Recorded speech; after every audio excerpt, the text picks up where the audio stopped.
What's up, guys? It's Kyle coming at you from Bane's Film Reviews. This is the fourth in my series of interviews. I'm very excited to have across from me Florian Gunzenhauser. I really hope that I didn't butcher your name. This is the writer and director of a movie that I just recently watched and reviewed called Glasgow. It was a fantastic short film starring, and I'm hoping that I'm not butchering his name as well, Joseph Ladoucier. I think it was La Douceur, yeah, but I Yeah. think it's Haitian roots, but yeah, Okay, and then Dan Berkey, who I know very well, which is how I came across your film. yeah. Thank you You very much reached for out. having me.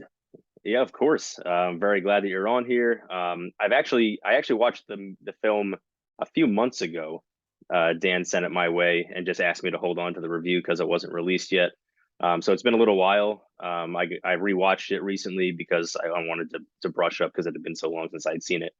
But really a fantastic film. But before we get into the film, really, how did you get into film? I'm always interested to hear how filmmakers got into film. Yeah, I think a lot of people have this very clear path that they always followed, and it's like, oh, when I was young, there was this camera, and and it wasn't really the case for me because basically what I did was, it all started with when I went to school. I think it was like in 10th grade. I had a German teacher who was really just, we had assignments to. I'm from Switzerland, so German is my mother tongue, and then we had assignments to write stories, the things that happened to you randomly. And then I wrote the story. It was a short piece.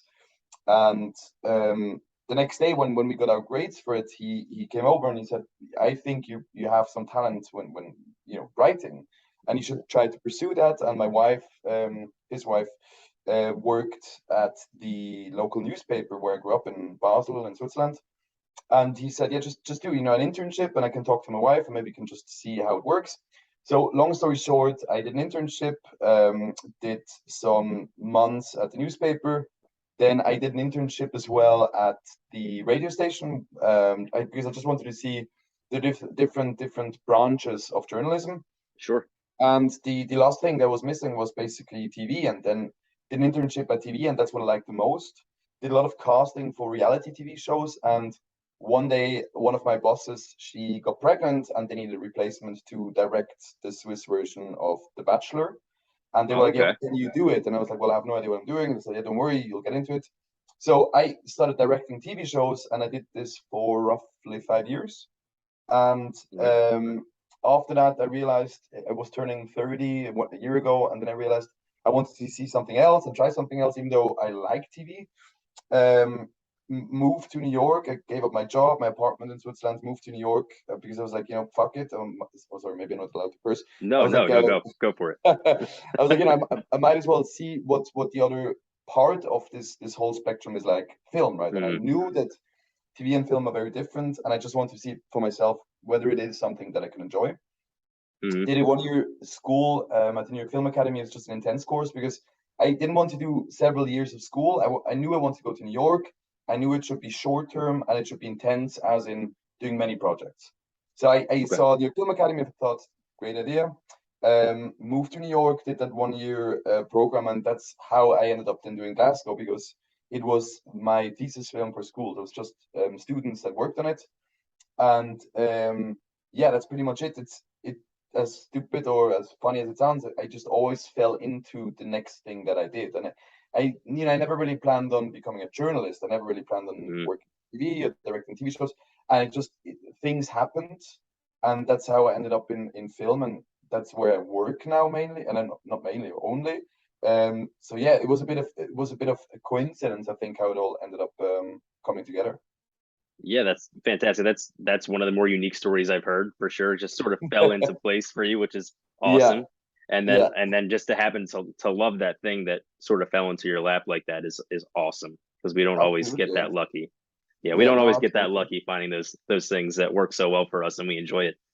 Um, but then more specifically, how did you get into Glasgow? Like, where did that inspiration come from? Um, so how I think how Glasgow happened was when I moved to New York. To put it into perspective, there are the same amount of people living in New York City than in my whole country, Switzerland. It's roughly nine Wow. million, right? So moving, and I've been to New York before moving here, but when I moved here, I just realized how many interactions you have on a daily basis with so Hmm. many random people just because the city's so packed, right? It starts at the deli when you get your coffee, it goes on with the person at the subway who illegally opens the door for you and wants $1 so you can move in. It goes on with you get out of the subway and you get yourself a water, etc., etc., etc. And you have a lot of those interactions on a daily basis. And I think for me, it was realizing how, so I have to say, Swiss people were very bad at small talk. And I think Okay. a big part of the American culture, and I like small talk because I think it can have a great effect on the psyche of human beings, was something when I moved to the States, it was just like I started doing small talk, and it's something no one does back Hmm. home.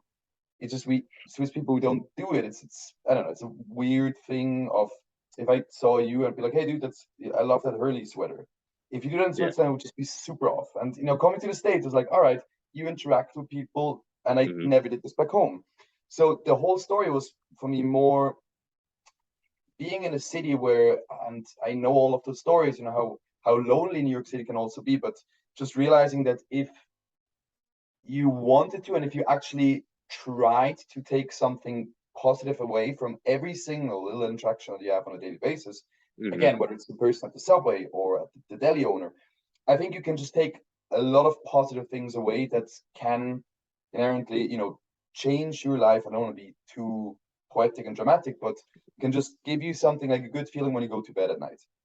And that idea then went on and on and on, and seeing, in New York City, how different people here are, religion and ethnicity, background, age, Hmm. gender, and everything.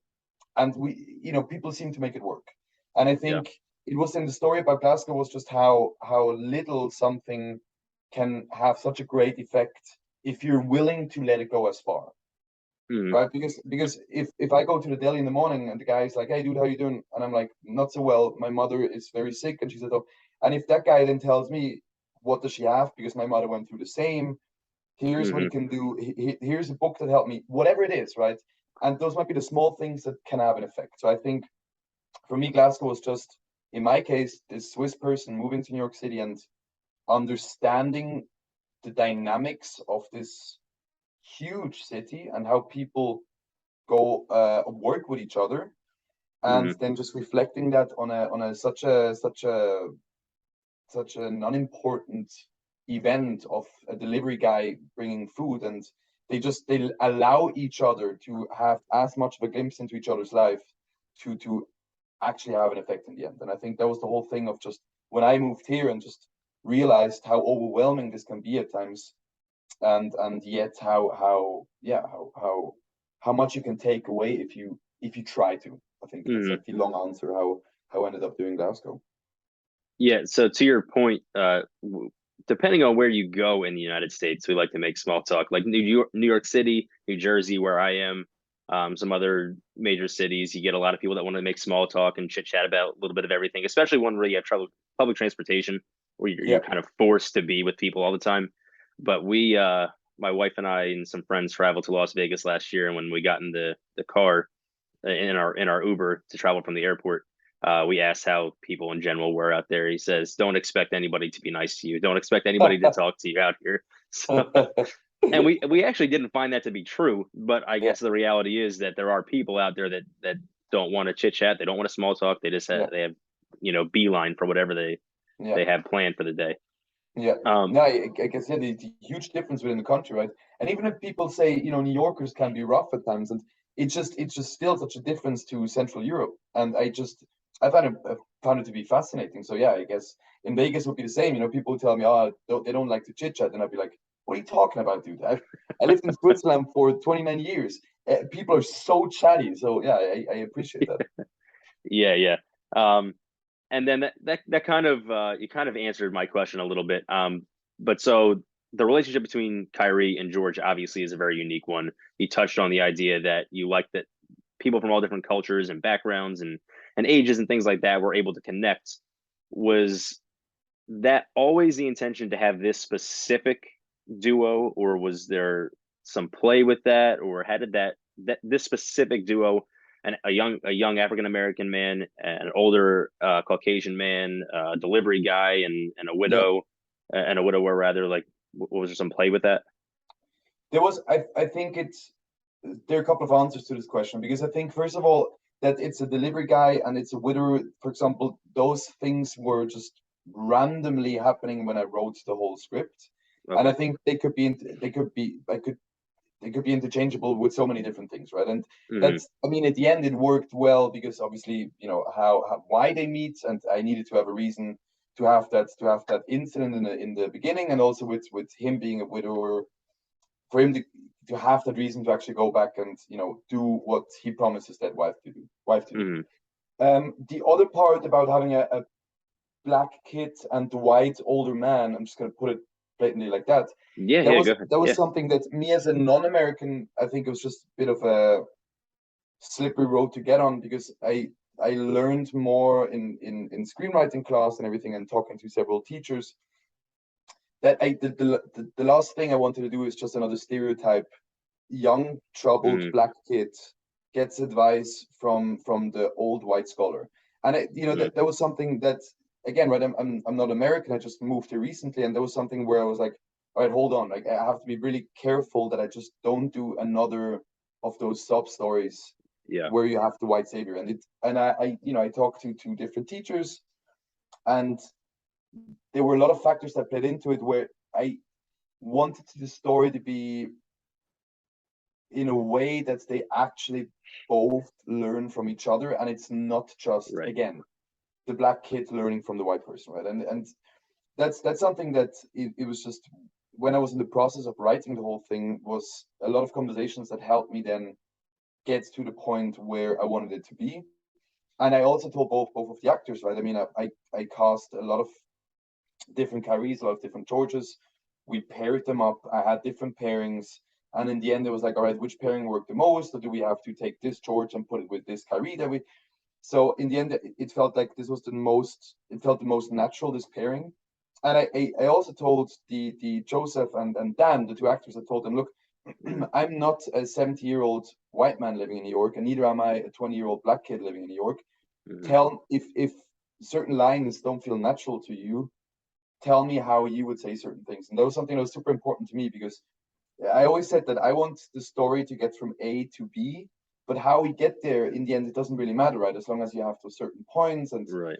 and the turns. But the dialogue, I was never married to my dialogue, because I knew where my limits are and were. Hmm. So I think that was just something that I played around a lot within the story. I mean, everyone knows that it's something that just happened to me, but in the end, it was like the 27th draft of the script Wow. that was in the end what we filmed, right? Because over the months, things just changed, and it was, in the beginning, it was not a widower, it was something else, and then we kept Hmm. changing the things. I played around also with the idea of just having the roles turned, having an older black man and a younger white man. And the only thing that I knew was, and that was important to me, was that it were two men, just because that's the thing I can relate to the most. And I think there are Okay. not a lot of male friendship movies with Hmm. no romantic component to it. Really, just a very Right. platonic friendship. And that was something that was important to me, because I felt like, if I'm already dipping into so many potential minefields of, right, don't want to have a stereotype, want to have a great story, want to have something you Hmm. can relate. It felt like there were a couple of minefields, and then I felt like something that I can definitely relate to is having two, and it doesn't matter if they're straight or not, but just two male actors, because I know what that is like. Okay. That's something where I felt comfortable telling the story, right? And Sure. so I think hopefully that answered your question, but it was just like certain components were always changing a little bit, and other ones were just more important to me. And I just want to be very aware of, yeah, again, not having just that's another story, right? Where Yeah, yeah, yeah. And next thing is not really a question; it's more of a comment on it. So I say it all the time in some of my reviews that like diversity is becoming more and more important in film and television today, and I feel like a lot of times it's being forced into film and television where it mm, feels unnatural and it kind of loses its importance. yeah, Um, this was an example of one of those times where it happens very naturally, it happens very mm, organically. It doesn't They don't feel like they're there because of their race. They feel like they're yeah, there for other reasons, and it worked very well. So kudos to you for that, because that's one of those things that has kind of gotten on my nerves watching film Yeah, now. Is I'm all for the diversity aspect, but you yeah, have to do it the right way, or it loses all the meaning that you're trying to put into it. exactly. Yeah. Well, thank you very much. And Yeah, I of don't know course. if you know the well, I'm sure you know the comedian Bill Burr, and he had a bit about it where he said, nowadays it's just, and of course he's a comedian, so it's not the truth as he sees it, but his bit was about, now the stories, the movie stories, if you want to have a movie that goes for the Oscar or whatever it is, right? Where are we ending up with the gay black one-eyed ping pong team make it to the Olympics, right? And it's just Right. these extreme cases of where, as you said, right? And then it feels forced because it's like, how many more components Hmm. can we put into one thing to make it just so unique? Where it's at the end of the day, it's like, but is this something realistic? And that was something that I was just super important to me.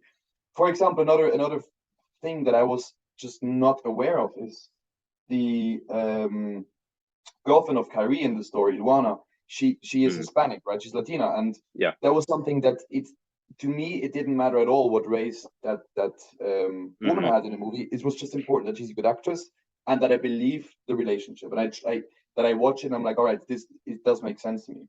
And when I then ended up picking a Hispanic actress for it, a comment that I got from a teacher was, well, there you go. That's another stereotype.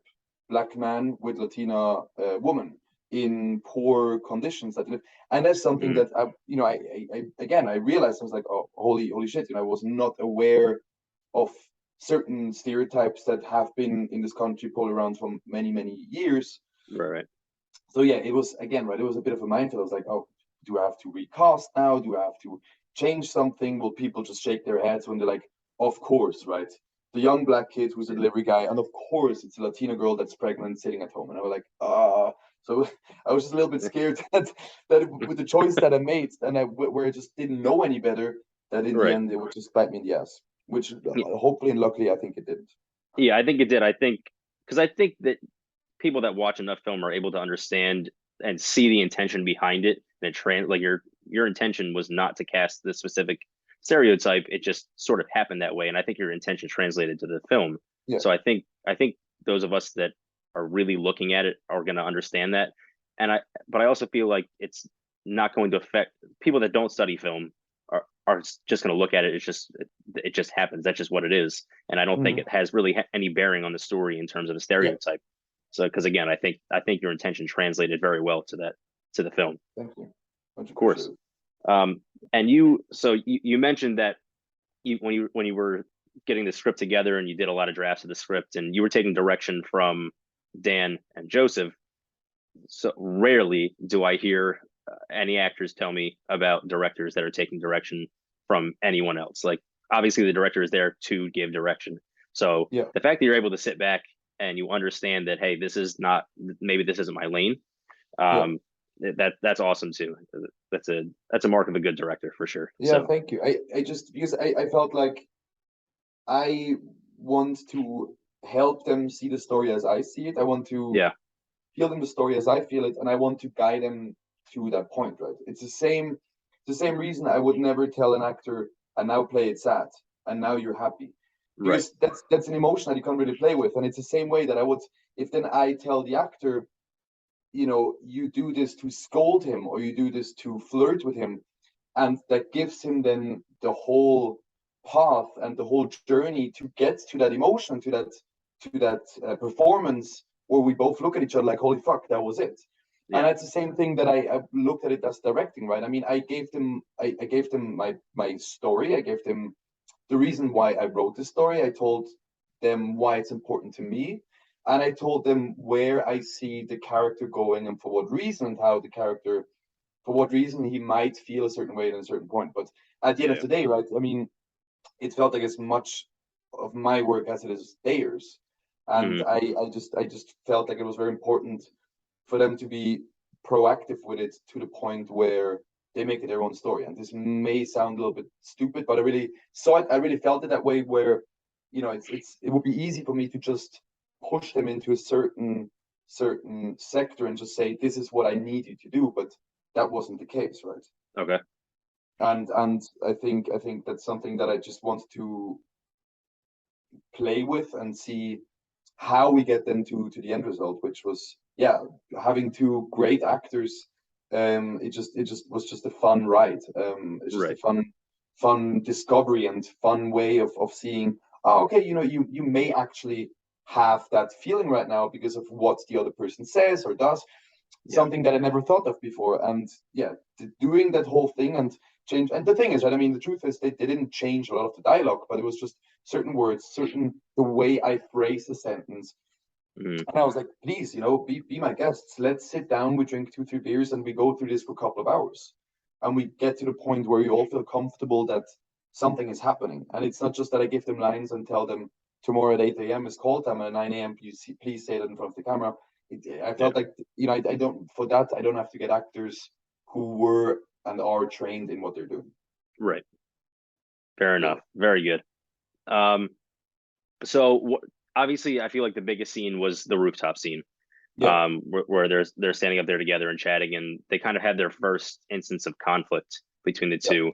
Um, why did you choose a rooftop? Why not keep that in the apartment where they had most of their conversations? Why was it important to have the conversation there? Yeah. It felt like I wanted to have that big moment. I wanted to have that in a very, again, right, as a non-American, the thing that you see, there are a couple of things that you need to see on a picture, and immediately it's New York. Whether Mm, that's obviously the Statue of Liberty, whether that is this building or that building, this bridge or that bridge, and another thing is just the skyline. And I wanted their moment to be, for lack of better words, to be as cheesy as possible with this beautiful sunset in this open space where, and open as in their emotions, they can just go mm, free, right? And there's nothing holding back. It just felt like getting out of the space where George is trapped in the room and that whole thing that it embodies. It felt natural for them to have the first moment of truth, right? And the first moment of mm, actually holding up that mirror and then saying, "Look, Kyle, this is you, yeah. and those are the problems that you deal with, and those are the things that you're not handling well." It just felt natural that they would have this in a neutral space, in an open space with the skyline of New York behind. It just felt Mm, fitting that this is where they can open up.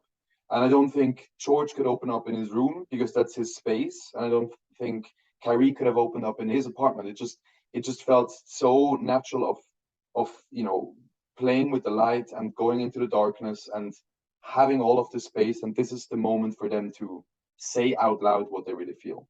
I think okay. that was my intention behind it. Yeah. So I often second guess what I'm thinking about certain things when I'm watching films. And that's sort of what I was thinking, where they were kind of confined to the space for so long. And when they finally had a chance to let things, kind of go boom, they were in Yeah, this open space where they had that opportunity to do that. So that's what it yeah. felt like. So again, your intent was understood there. Um, and then, so I think what I feel is the most important question so far: why did you choose to end the film the way you did? Um, it's a good question. I think because the thing is, right, I mean, it's just I writing a story, the ending for me is always the hardest. So you Yeah. never really know how to end, and I think this whole thing of I so writing an ending where it's so open that you don't really know what happens, the thought of doing that sounds very cool to me. Watching Okay. movies where they just leave it blank, I hate it. Absolutely hate it. I do like to have conversations with friends or my girlfriend about, what do you think will happen next? I like to have the Yeah. conversation, but at the same time, I think a good happy end is so underrated. I think, us as human beings, we all strive for, we need that, right? And I think it's something good for the soul. So having that ending where you realize, all right, George is going back because Kyrie more or less, told him he's a coward for not doing what his dead wife told him to do, right? And he's just hiding in his room from all of the things that he should be doing. And so he goes to Scotland, and at the same time, right, that Kyrie realizes, well, I may as well call my mom, and I may as well just make up for the things that I may have done wrong. And it just Hmm. felt like I didn't want to I didn't want to have them meet again because I don't think I would have done a good dialogue. I think that would have Okay. been too tough and too much on the nose writing something where they meet again. So Right. it just felt like with gestures and with it felt like it was just a good way of showing, all right, that they're two stubborn men from very different backgrounds, Hmm. but it is I see it as a happy end. Of course, we don't know how the conversation goes with Sure. between Kyrie and his mom, but it was more the step of this young man, taking responsibility for what he may or may not have fucked up in the past. So I think Okay. it was for me is also writing this piece. It just felt natural to have or give it like a happy ending where it's like, what, let's yeah, Yeah. let them have their moment of realization. Yeah. Happy but open ended, Yeah, which is good. exactly. Yeah. Yeah. And you actually answered a few of my questions. I'm Kind sorry. of no, that's great. That's great. One of my questions was going to be how did Dan get on board? I've been pretty close with Dan for the past year or so. We've been talking a lot. Yeah. Um, and sometimes he gives me some background on how he gets into things, and this just happened to not be one that he gave me some insight into, which was good. But you kind of gave me the insight on that, which is good. There's a funny story about it. So when I cast the different roles, and obviously for the role of George, there were dozens and dozens of different Georges. mhm, And again, it's a bit of a funny story that me as a non-American, when I wrote the script, I had I gave on to the actors sending me back the tapes. I gave them a description of their character, right? I gave them like two mhm, pages each, so they know what the backstory is. I just felt like it's a good thing of not only reading lines, but all right, my name is Florian Gunzenhauser, and I went to school there. This girl broke my heart. At this, just so you can get into, all right, this is how this yeah, person works. And I named this person randomly, and there's no like, really some like the names of the characters except of Carrie because that plays well, obviously with the joke they make. But with George, it was just randomly that I picked George, and the last name that you will never hear in the movie because it's not important. I just still named the person George Patton okay, randomly, and and then so I get the tapes, and there are a lot of tapes that I get back for George, and I go through all of those tapes, dozens and dozens and dozens. Some very great actors, some performances that I felt like weren't really fitting what I was looking for, sure, and then I get this one person, Dan Berkey, and I look at the video, and the video starts very bizarre. It starts with a monologue of, yeah, my name is George Patton. I went to the Vietnam War. I was after that I was employed for many. And for like 5 minutes, he tells me about the Gulf War, Vietnam War. He was stationed in Kuwait, and all of the things that happened. And I watch it, and I'm like, I have no idea what this person is talking about. Maybe he sent the video to a wrong person. And yeah, then after those few minutes, he went through the lines, right? And I was like, again, this I think this is just a loony tune, right? I don't understand what this guy was talking about. Why would I don't care where he was, stationed as when he was in the military service. So I asked my friend who used to be a Marine, and I'm like, dude, and he was in my class. So I'm like, dude, can you watch this and just tell me this is a complete nut job, this guy, right? So he watches the tape, and then he's like, wait a second, what did you name the person?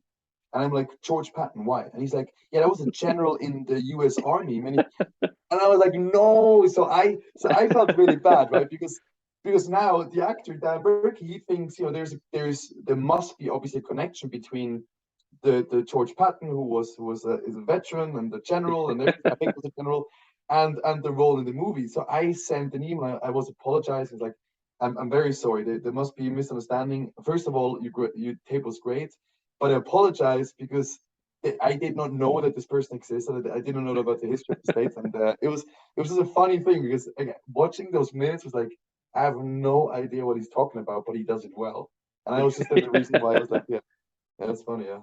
yeah. That reminds me. I don't know if you've seen Friends living in New York. I hope you've watched the sitcom Friends. Um, Bits and pieces. I never watched the whole thing though. okay, so there is an episode where Joey, who's Yeah, the actor, he wants a stage name and he wants something other than his last name. So he wants to go on as Joseph, and his friend suggests Stalin as his last name, and he has no idea who it is.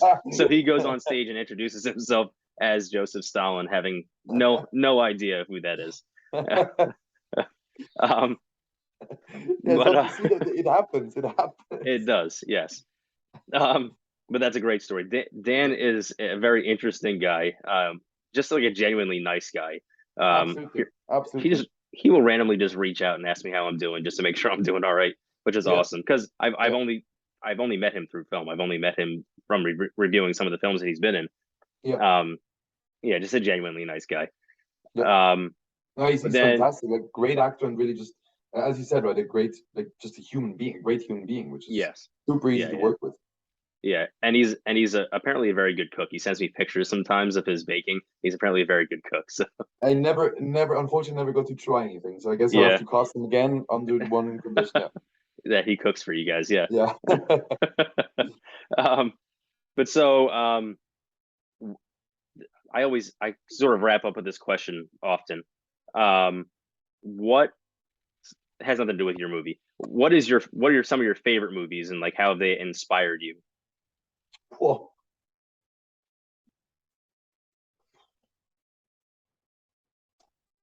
Sadly, I think I never. I mean, with the inspiration, I don't know. I'm sure, I was inspired by so many different movies, but I cannot Mm, pinpoint it to that thing of. But I mean, I can talk to you about my favorite movies. sure. I would say my favorite American movie is still, after all those years, American Beauty. Okay. I think it still ranks easily in top three for me after all of the movies that I watched. Just because I think it's just such a, and usually I'm not usually, I'm always very much, I'm just into dramas. I Mm, don't watch any action movies. okay. I understand like the value behind it, and the value as in the production value and how crazy Sure. it is to have this car, drive into the building and everything explodes. And I watch it because I'm working on sets. I work a lot as first AD, and working on sets, I'm like, I cannot comprehend the work that went into doing this, right? And Right. getting this done. So that's something I just understand that, but I don't watch action movies. I haven't watched Okay. a single Marvel movie, nothing. Oh, okay. Yeah. And when I have friends who really enjoy those, I nothing but love, and I really understand why, but it just never triggered that thing in me. So I just Sure. really mainly watch dramas, and I think just American Beauty, just overall, it's just the sadness and the characters at the end of the movie and how every person kind of loses in the whole thing. Okay. It's just very, very like inspiring. I think more just how it all played out. My favorite movie in general is El Secreto de sus Ojos, The Secret in Their Eyes. It's an Argentinian movie, and they did Okay. a remake, an American remake that is unfortunately really bad. Okay. But the original, the Argentinian, is my favorite movie. It's a beautiful story. I don't know if you know The Secret in Their Eyes. That Um, actually sounds very familiar, but I have yeah, not seen it. yeah, it's that one. Other movies, Parasite, I think it's also something that will stick for Parasite was very good. Yeah. decades. Where just I will, it will. It's tough to find something that's just better done than movies like this, right? Right. And Right. another one, The Untouchables, also the original, the French one, not the American remake with Kevin Hart and from Breaking Bad. What's his name? Um. Main character. Yeah. I can see his face. Oh my goodness, I can see his face right now. Yeah. Oh Well, my you know goodness, what we're talking about. Brian Cranston. Bryan Cranston. Yeah, Yeah. exactly. I think the American version was also bad, but the French on the original, the Untouchables, Okay. also like because that's like a very, very, I mean, in my opinion, the best male friendship movie. And Okay. it's also there it's about this troubled kid in Paris and this rich dude, and how they can help each other. And Yeah. I think that's maybe the inspiration that definitely, I mean, I definitely rewatched that a few times, while writing my script, because I think that was really just seeing how it can or should play out, not should, but can play out between two Mm, men, and in a friendship, or in a male friendship story. okay. But yeah, those are, sorry, I just went randomly through it, but those are some of No, my no, you're fine. You're favorite fine. movies. That's great. And so pertaining to this film specifically, where can they find you, and where can the viewers find Glasgow to watch if it's available? um, We are still, or I am still submitting it to different film festivals. I was very hesitant in the beginning with submitting it, and it's just I was at the Coney Island Film Festival now that Okay. was very happy to win the best drama. Oh, Um, fantastic. yeah, and we're just still in the run. I'm still submitting it here and there, just bits picky. They can definitely get in touch with me on my website, floriangunzenhauser.com. On Instagram, also Florian Gunzenhauser. Hit me up. I work a lot as a first AD. I write my own stories. I have my own camera and Ari. So I just try to do like all of it together, writing and directing, Okay. and ADing to pay my bills. Yeah. And yeah, no, I'm definitely I would love to share my film, even though it's not available anywhere, but Mm. no problem sharing it. And it's because Oh, the thing is fantastic. when I randomly saw you, I mean randomly you tagged me, and then I read the review, and Yeah, yeah. I was absolutely touched because it it meant so much to me to see how many things you got right in the sense, because it was exactly how I saw it. I'm glad. And I'm it really just glad. it just it just meant so much to me to read it and be like, holy fuck, like either this guy read my personal notes, or I actually did a good job at portraying the things how I see them and why Yeah, they're important. So yeah, it's with all those, all being said, hit me up, and I love to I'd love to share it and get positive and negative feedback on it. I think that's the only way I can grow, and then yeah, that's I think that's the goal, and then eventually do more and more movies, and we'll see. fantastic. Well, I want to thank you again for taking some time. I know we went a little bit over a half an hour, but I That's appreciate fine. That's you fine. No for worries. hanging tight with me for a little while. So, for those of you watching, again, this is Florian Gunzenhauser, the writer and director of Glasgow. Like you said, reach out. You don't want to miss this film. It's fantastic. You can check out my review of it on my website. Thanks everybody for watching, and thank you again to you for the time and for this fantastic film. Much appreciated, Carl. Really, it means the world to me. Thank you very much. Of course. Have a great one. You too, man. Bye bye. See ya.